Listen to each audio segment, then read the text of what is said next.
Right. I've been speaking for years, not continuously, but I always get nervous, like the last hour or day or week before my talks. It feels a bit like being at the dentist, like waiting room back there. Also, I'm notorious. Oh, is that working correctly? It's not plugged in. Oh, no. So there we go. I'm a tech expert. Hopefully. There we go. Yeah. So quickly about me. I'm a principal accessibility engineer at TPG, the Pacific Group. I'm an occasional accessibility guidelines working group member. I kind of just jump in every now and again, say this is rubbish, and then disappear. Who was that masked stranger? I'm a WCAG trash panda, I like to say, because I like to jump into certain WCAG success criteria and just see this doesn't make sense, and I'm going to point that out. And I'm known for my rants, for anybody who's ever kind of encountered me, had the misfortune to encounter me. But I'm not known for my brevity. So, well done, Billy, for inviting me and giving me a short time slot of 35 minutes. We'll see how we go. But as a warning, all the slides are online. There's a lot of examples I'm going to try and jump over really quickly. If I don't, I'll try and just jump to the conclusion until Billy kind of physically removes me from the stage or turns my microphone off. So, what really grinds my gears? There's a lot of things. These are not actually the points that grind my gears. So I do accessibility audits, yes. I advise other auditors, other engineers within TPG when they're doing their audits, when they have questions about how should I interpret this, how should I, fail this or pass this. And I'm active on mailing lists, WebAIM, W3C mailing lists. And far too often, in all these places, I find the same question always seems to bubble up. Which, in one way or another, it goes along the lines of, which success criterion can I fail this particular thing under? Which, to me, is already a red flag, because you're kind of putting the cart before the horse. You don't like something, and you're now looking for an excuse like, how can I actually ding these people for what they're doing? And there seems to be the prevailing attitude. There's a meme picture here with fail all the things. And, I was young once, hard to believe, but when I started doing audits, I was very keen to fail things as well. It gives you a kind of sense of achievement when you can say, oh, looking at this a certain way, I can say that this fails this criterion. Now, over the years, with more age and hopefully more wisdom, I'm more in the it depends camp, and thank you, Scott, for pretty much stealing that entire it depends part from my talk. Yeah. But certainly, far too often, what we see is auditors that clearly don't like something for, maybe their own personal reasons. I don't like that this site is doing this thing. And they look for a justification to fail a particular site when they're doing an audit. And often that can lead to overstepping the boundaries of what the success criterion actually means. Success criteria are very specifically written. They apply in certain situations but not others. And claiming that you need to do this, otherwise you fail WCAG, when it's not completely true, is not ideal. Because basically, and here's an animated GIF of Stallone in the fantastic movie Judge Dredd, where he's saying, I am the law. That's basically what you're doing as an auditor. You're setting yourself up, and I'm now going to punish this particular website for doing something that arguably is not actually a failure of WCAG. I just don't like it. And we are not lawyers or judges, with exception of certain presenters that might actually be lawyers. But our audits often have a certain legal dimension to it. No client comes to a company like TPG just for the fun of it and says, tell me how badly my site is doing. Usually there's some kind of threat of legal action, or they just want to know, how exposed are we from the legal point of view. And for that reason, when we do website audits, evaluations, we should try to be as objective as possible. We're not there to judge the site. We're there to basically just give the client a very objective, or as objective as possible, pass, fail kind of evaluation of their pages and their content. And also, they should be objective because at the end of the day, they should be consistent. So if a client then goes off and gets an audit from another company, or even they have their own internal team, or even within the same organization, if the first audit was done by one engineer within TPG, the second audit is done by another one, we want to make sure that roughly, with a little bit of leeway, that they roughly match and the results are similar. But of course, it's easier said than done, making sure that we remain objective and that audits are consistent. Now, WCAG is built on the idea that the success criteria at the heart of WCAG can be evaluated clearly, unambiguously, and consistently. But unfortunately, that's not always the case in real life. And I've only have a few cherry-picked examples coming up now in the next 600 slides. And I'm only half kidding. You can see the progress bar at the bottom there. Otherwise, we'd be here for a few more hours, and I think I'm the only thing standing between you and lunch. So, yeah.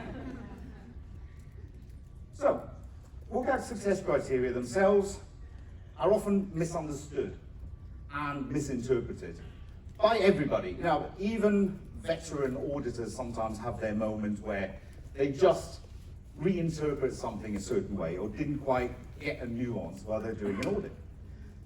And this can lead to wrong, or at least inconsistent, evaluations or error reporting.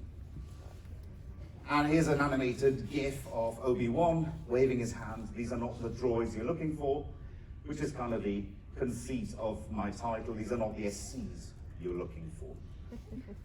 So, a couple of them that seem to bubble up recently that I keep having to explain or reinterpret for people and point things out is 246, headings and labels. And don't worry, I'm not going to go through every single success criterion, near enough. So 246, headings and labels. Headings and labels describe topic or purpose. Now this SC does not say your page must have headings and labels, even though some auditors are quick to flag that and say, this page doesn't have an H1 or an H2 or anything. Can I fail them under this? No, this SC does not say that. It also doesn't mandate that the headings and labels be correctly marked up in your HTML. It doesn't say it has to be an H1 or label has to be label. And it also doesn't say anything about that the labels need to be correctly associated with form controls. That's the job of 412, 131, these various other SCs. They cover those aspects. This SC does not cover any of that.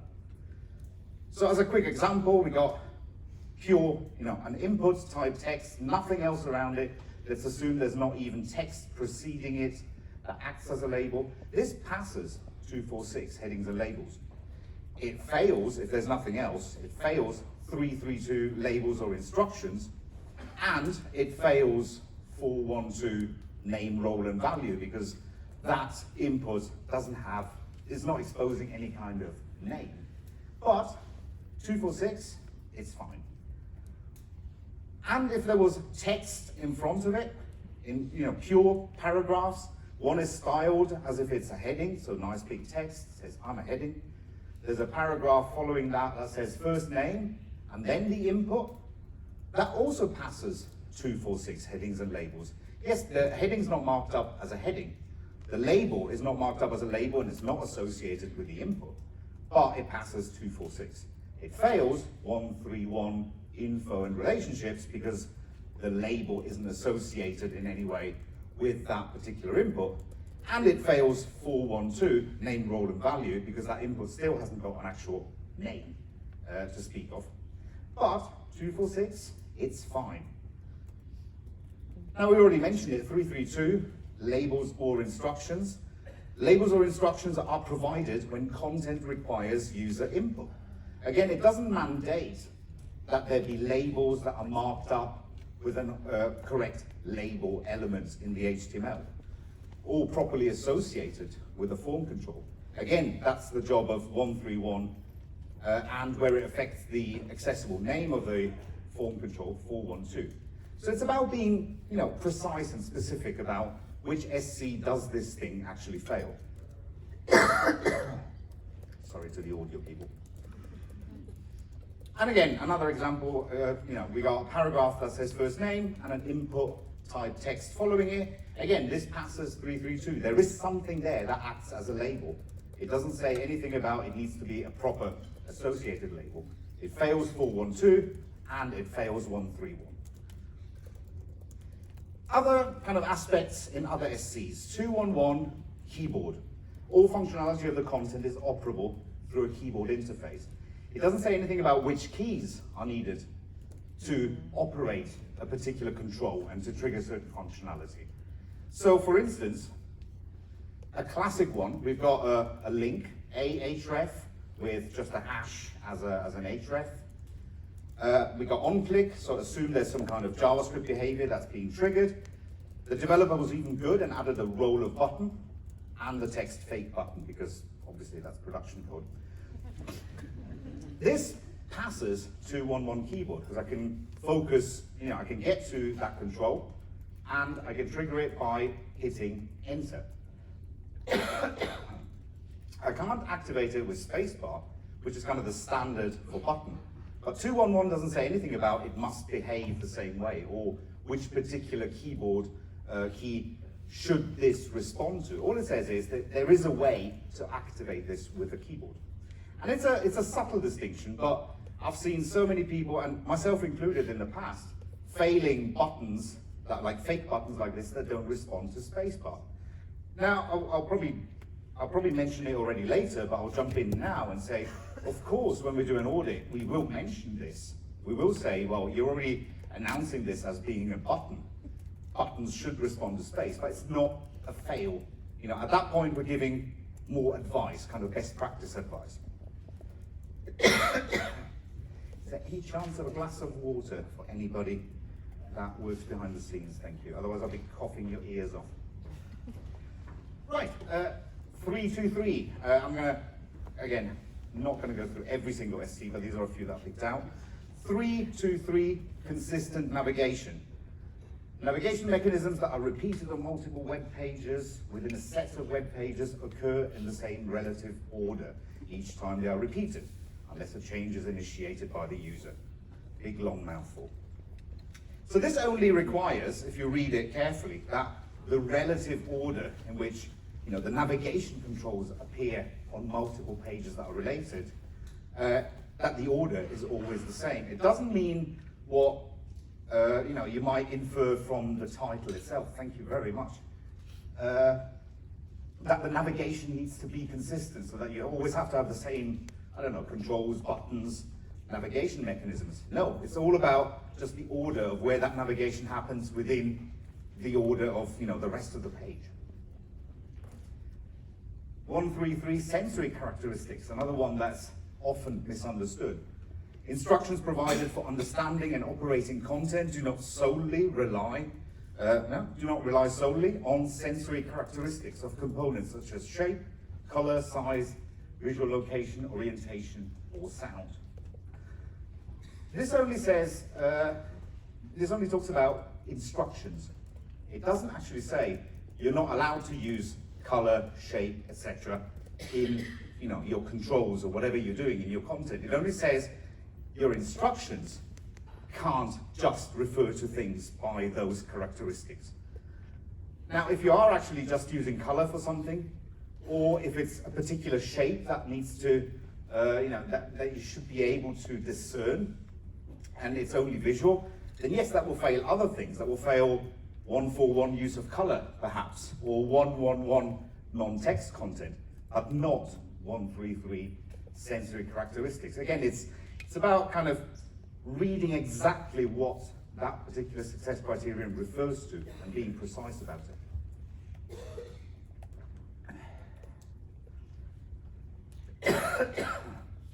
And then the fun starts with what I like to call cascades of fail. It's great. It's basically a description of my life. So what I mean by cascades of fail is when you have multiple things that are wrong with something, and it's a bit like, if you remember from The Simpsons, what's his name, SpongeBob? No, not SpongeBob. Sideshow Bob walking like on rakes, and every time he steps somewhere else, another rake hits him in the face. I should have put a GIF in there, but then I would still have had to explain it. And in this case, for instance, as a simple example, we got a link, and inside that link, we got an image. The image lacks, alt text or any other kind of alternative text. Now this fails, obviously, inside it, the image itself, that fails 111, non-text content, because the image doesn't have an alt or alternative text of any other kind. But because it's inside the link, then the link fails, because the link doesn't have link text in context. It's basically, it will just be announced as, well, it's a link, and it doesn't give any further indication. And if you want to be really pedantic, you could say this also fails 412, name, role, value, because it doesn't have a name in the end. It's a control and it lacks a name. So it's about being consistent. If you encounter this, if you're going to report it as failures under all those three things, then you need to make sure every other auditor within the organization does the same thing, because otherwise one auditor will say it fails all of these things, another auditor might just say, well, I'll just fail this as 111, the rest kind of follows, and I will explain anyway that once they put text in, it'll be fine. So it's about being consistent, but normatively, it fails all those things. And then you have speculative cascades of fail, where something is currently so broken that you can't say it fails a certain thing, because it is not a particular thing. To clarify, hopefully. So imagine you have a div that says read more, and some magic kind of JavaScript behavior that if you click it with a mouse, it works. So obviously this fails 211 keyboard, because I can't actually focus it and activate it with a keyboard. But it also then fails 412, name, role, value, because it doesn't have a role. That thing there doesn't have, role button or role anything, it's just pure text. But now let's assume this acts in effect like a link. Can I already fail this as a 244 link purpose in context? And it feels odd because this is not a link. So it's kind of, it passes or is not applicable purely because at the moment it's not marked up as a link. Or maybe it does, and you just have to decide. You have to kind of make a decision at some point and say, in this situation, yes, we will still fail this for 244, even though it's not a link. Because once the author is going to fix that, it will be a link, and then they will encounter that problem. But that's a decision you need to make when you're kind of setting the guidelines of how do we audit these things and how do we report on these things. And yes, it's these problems, these are not really problems of WCAG. This is more about auditor education, like the engineers that are doing the audits. You need to educate them where they're misinterpreting things, and also for consistency, you need to set some kind of internal guidelines or some internal examples that say, this is our house style of how we either pass or fail in this particular situation. But it's tedious because content out in the wild web that we see can take so many shapes and sizes, and trying to cover every single aspect of that in your internal guidelines can be problematic. But even more problematic are issues caused by WCAG SCs themselves that are sometimes written in a slightly vague or incomplete or otherwise lacking way. Because WCAG is not perfect. Like I said just now. WCAG 2.x, but even like the past versions, is not perfect. It's written by well-meaning but fallible humans, after all. And a lot of WCAG success criteria can be subjective. I already alluded to that before. So some SCs are clearly kind of based on subjective interpretation by the person doing the auditing. I mean, we could start with 111, the first SC. All non-text content, and I'm kind of omitting some text here, has a text alternative that serves the equivalent purpose. Who's to say what the equivalent purpose is? It requires interpretation by the engineer doing the auditing to say, well, this is appropriate, it does serve the same purpose, yes or no. And two or more auditors can have a lengthy discussion over a beverage or something else to say, well, I agree with you, this is appropriate, and another auditor might say, well, no, under a certain light, this is not sufficient. So that there is subjectivity. 131, information structure and relationships conveyed through presentation. Well, again, where do you draw the line? Where can you say exactly this is conveyed by the presentation, and because it's not conveyed in markup, it's a clear failure? There are arguments for and against certain situations. 246, again, our old friend, headings and labels describe topic or purpose. But what is descriptive enough to pass versus, this heading or this label is there, but it's slightly too short? Again, you can argue over it, and many auditors and many people on mailing lists will argue over those particular points. And just as two examples, for a failure of 131 info and relationships, we have a div with a class of footer, and there's some footer content in there. Do you fail this under 131, like a hard fail, because they didn't use the footer element, or role equals content info? Feels a bit harsh to me, personally. Or you have three links, and they're literally just one link element, followed by another link element, followed by another link element, maybe with a space in between. Do you fail that under 131 info and relationships, like a hard fail? Even though it doesn't look visually on the page like a list, maybe they just literally have three links in a row. It feels very hard to fail this for not using, say, an unordered list or an ordered list, or something like that. And a lot of times you then get people talking about, well, I think what the founding fathers of WCAG meant to say, and mothers, sorry, I'm not being sexist, and they start reinterpreting things. It's like those discussions about, politics and everything else. I'm not going to get into it, but there is a lot of, thin slicing and a lot of hair splitting about the normative language of the SC is this, and I think that they intended this to apply in this situation.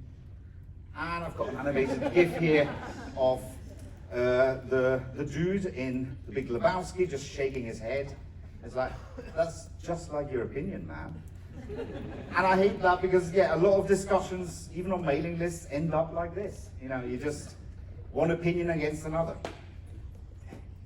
And yes, there are understanding documents with WCAG. I mean, WCAG, the actual main specification is normative, meaning that is the law. What really counts. And then the understanding documents and techniques and all the extra stuff, it's non-normative or informative. It is there to kind of explain a bit more what the intention was of the normative language, but it doesn't really carry any particular weight. What counts is the actual normative success criterion that's written in the spec. And similar to what I said before about documenting stuff internally, the understanding documents and the techniques, they can't cover everything. Real world content is very complex, and you can't show examples of every possible iteration or every possible fail or every possible, this looks like a fail, but it's actually a pass. So it's difficult. So beyond the need for subjective interpretation, WCAG success criteria can have odd loopholes. And a classic one, I'm going to spend a bit of time on this, so I hope you're sitting comfortably. 247, focus visible. Any keyboard operable user interface has a mode of operation where the keyboard focus indicator is visible. Great. But what does visible mean? And I've actually raised this on mailing lists with the working group many times in the past. What does visible mean? It's not defined anywhere what visible actually means. Normatively, in the law bit of WCAG. So we've got two buttons here. I've got an example, two buttons that say sign in.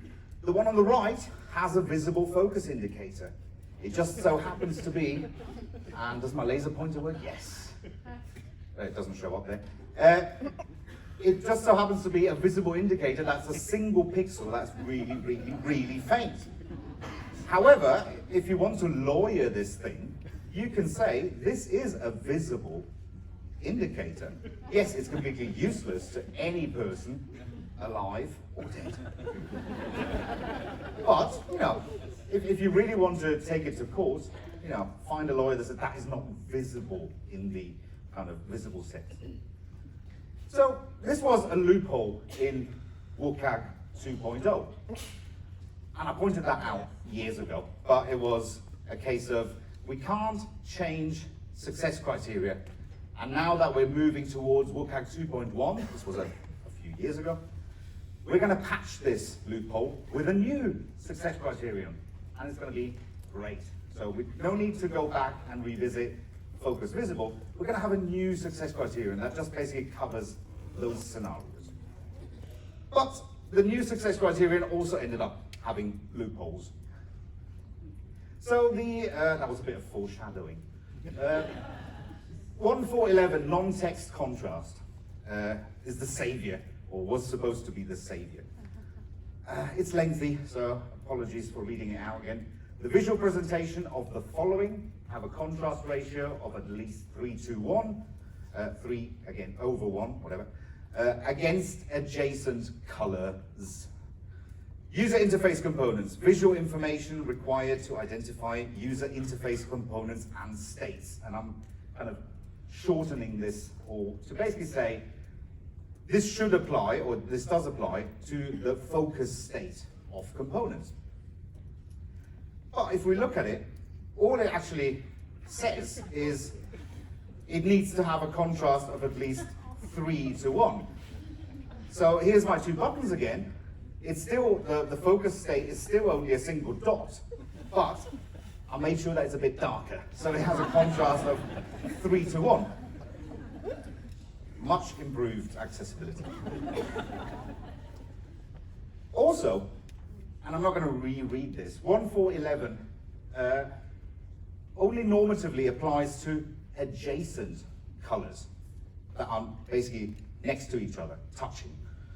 It doesn't apply to the contrast between, say, the color that a control has when it's not focused versus the color it turns into when it's focused, or similar situations.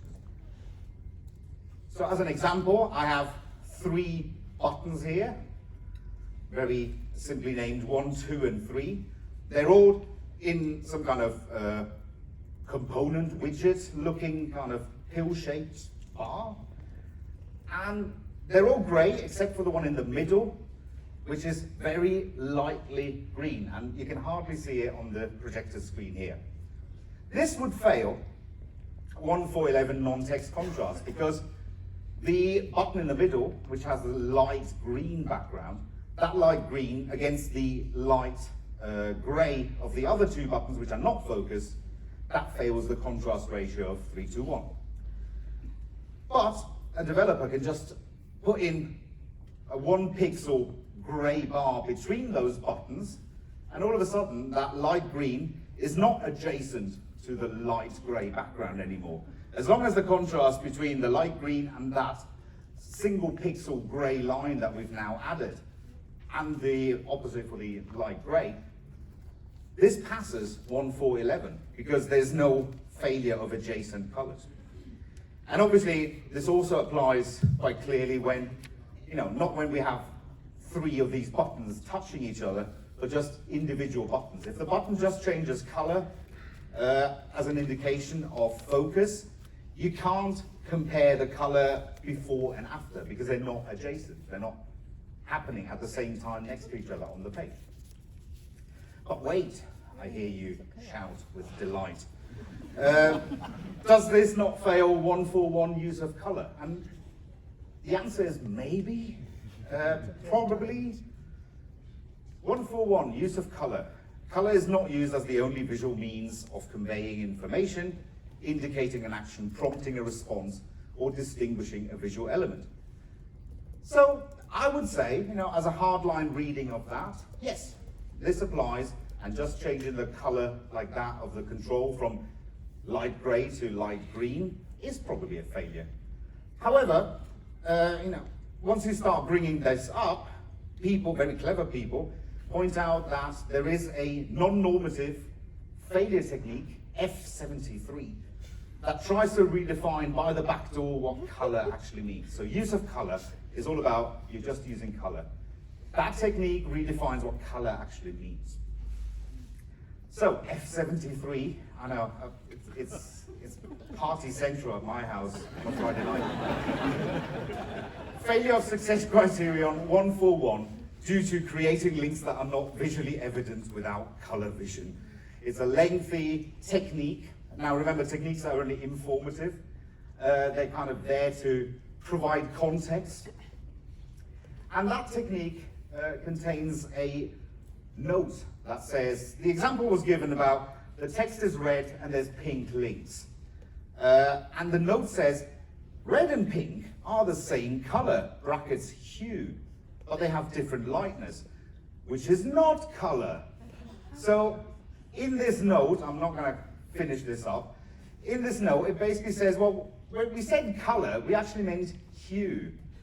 But I would challenge any of you to go out and find a non-spec working person, ask them if red and pink are the same colors, and see if they say, well, no, it's the same hue, it's just a different lightness. If they answer that, they have worked on the W3C system. So here we got Morpheus doing the come at me kind of hand gesture in the Kung Fu simulation in the Matrix. So it seems to be that some rules can be bent, others can be broken. And it's a bit confusing. So we saw all these problems just with this focus indication, but we'll fix that now. We tried to fix it in 2.1, we'll fix it now in 2.2, question mark. So there's a new SC being worked on for WCAG 2.2 called 2.4.11 Focus Visible Enhanced. We'll see how that goes. I'm kind of on the periphery of that success criterion, and they're trying to basically provide all the possible examples of where this should fail, with things like if it's at least 2 pixels thick underline, that goes for at least the width of the element. So just trying to be super specific about what visible actually means. So fun times ahead. And on that topic, there are, even in WCAG 2.1, SCs that are overly specific, I would argue. And then they only end up applying in very specific situations. 1.4.10, reflow. Content can be presented without loss of information or functionality, and without requiring scrolling in 2 dimensions for vertical scrolling content at a width equivalent to 320 CSS pixels. I'm going to save myself reading the other one. This SC is meant to help low vision users that might require zooming into the page up to like 400%, and trying to avoid that. When they do that, they have to scroll both horizontally and vertically. However, the way it was worded in the normative SC, and remember, normative is the law, it ends up only applying at those exact values that are specified. It says at a width equivalent to 320 CSS pixels. So all you can do if you want to pass this is you don't have to care about anything else other than having a media query for exactly 320 pixels width. And there you kind of, you fudge it, you fix it, however you want to do it, that it doesn't generate both horizontal and vertical scroll bars. If the user is at 321 CSS pixel width, tough.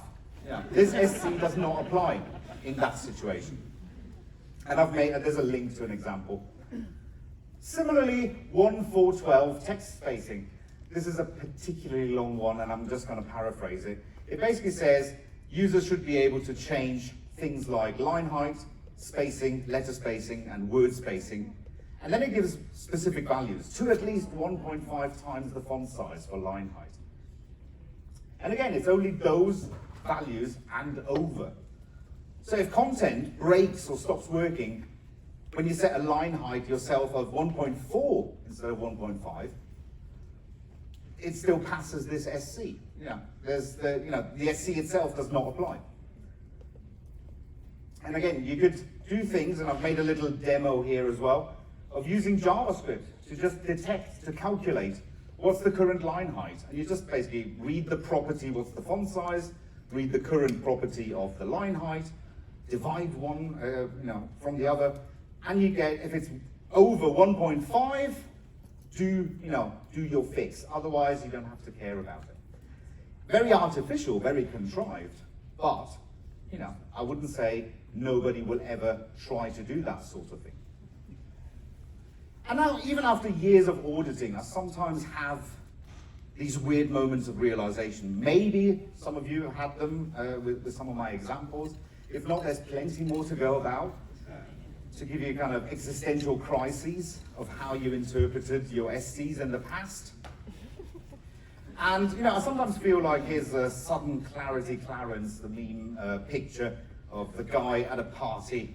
Everybody's dancing and he's visibly having some kind of deep realization. WCAG might be flawed. And all these discussions, these same discussions about, does this SC apply to this particular situation? Or is this how I should interpret the normative wording of this SC?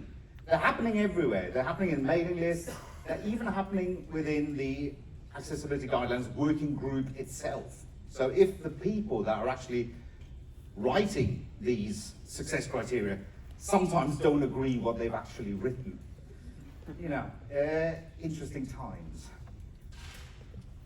Now, WCAG success criteria need to be testable. But this doesn't allow for a lot of nuance, which is one of the problems. WCAG SCs are binary. You either pass or fail them, which is why all those things that I showed you before, these situations where, it's subjective, can be quite dangerous because you either pass or you fail. You can't say, you failed it a little bit or not. And sometimes, there are values in these SCs where they specify things that are essentially just arbitrary lines in the sand. And I've got an example here, super briefly. Color contrast analyzer, and comparing if you had a hex value of 77777 on white, that would fail because the contrast ratio is literally just under 4.5 to 1. It's 4.478 to 1. Whereas 767677 on white passes because it just hits the 4.5 to 1 mark. But I would find it hard to find anybody that can argue that the one on the right is definitely, clearly much easier to read or to perceive than the one on the left. It's an arbitrary number. But, we need that to be able to say it passes or it fails. And it feels hard sometimes to fail something, like on the left, where it's literally just a smidgen under 4.5. And that's just one tiny example. And there's no weighting given to the impact or frequency of a particular fail, or how bad a failure is off the mark. Again, the example of the contrast. You fail. It might be infinitesimal, the failure, but you fail. And sometimes you just want to say, this is minor, or this is what I like to call a soft fail. But the distinction doesn't exist. Fail a single SC, and you can't really claim to be conformant. So if your client is looking for, the rubber stamp, they can't, even for very trivial things. Loopholes, omissions, and subjective requirements can and will be exploited. Auditors aren't the only ones who try to find these gaps. I've had pushback against me pointing out, if I use JavaScript, I can find out what the line height is and only fix it if it applies. And it will happen. Because, and here's a picture of Bobby approved version 3.2, some, developers themselves, some companies themselves, will look for these loopholes to be able to say, to claim, well, I am accessible, if you specifically look at what the SC says. So what do we do about this in 10 seconds? We could be like Statler and Waldorf from the Muppet Show and just sit there and kind of criticize from the sidelines. However, a little bit more constructive is join the debate and the discussion with how WCAG success criteria are being written. It's a lot more open nowadays. It's on GitHub. It's not some kind of secret mailing list where you need a secret handshake to join. Jump in there. There's plenty of meat already there to kind of dig in. There's the ACT Rules community group, which tries to at least formalize how we as people who are doing audits are evaluating these SCs. So another way of hopefully bring some consistency within the industry across different companies, across different engineers, how to actually interpret and how to evaluate these success criteria, and hopefully get to kind of consistent results.